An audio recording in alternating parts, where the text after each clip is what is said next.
Yan, ngayong araw mga tol, magpapalit tayo ng stock shock na galing sa Sniper 155. So papalitan natin yung ating TRC na nakakabit sa ating Sniper 150 dahil hindi ko kinakaya yung sobrang tagtag pag mag-isa ka lang, pero pag dalawa may angkas kayo, goods na goods.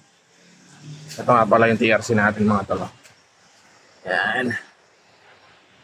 So nabaklas ko na para ikabit na lang to. Yan. Baklasin na natin to mga tol.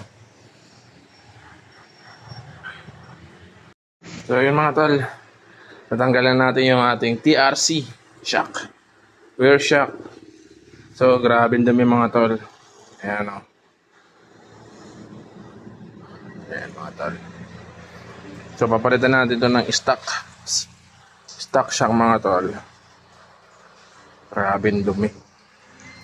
Ayan.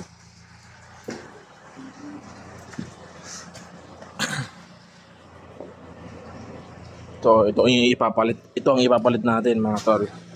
Galing sa ating brother JP. So nagpalit kasi siya ng fully adjustable shock. So iniscoran ko na tong kanyang stock shock na galing sa kanyang Sniper 155. So ikabit na natin to mga tol. So yun mga tol, naikabit na natin yung ating stock shock.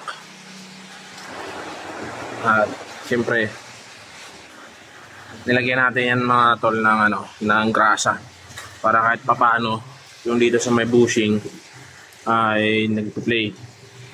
And may mga grasa yan mga tol, nilagyan ko yan para hindi agad naman galawangin kahit papaano. Tagal itong tagulan mga tol, kalawang yung ating mga So yan, mag-adjust na rin ako ng kadena pala mga tol. Grabing lawlaw. Mag-adjust na rin natin yan.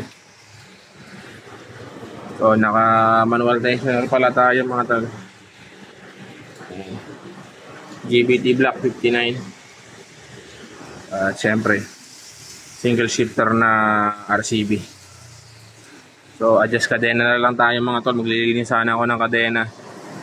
Ang problema ay umuulan na. So ganoon din, kahit anong linis ng kadena natin mga tol, so umuulan, wala din. So lagay lang natin sa langis, huwag natin hayaang matuyo mga tol. Adjust lang ako ng kadena.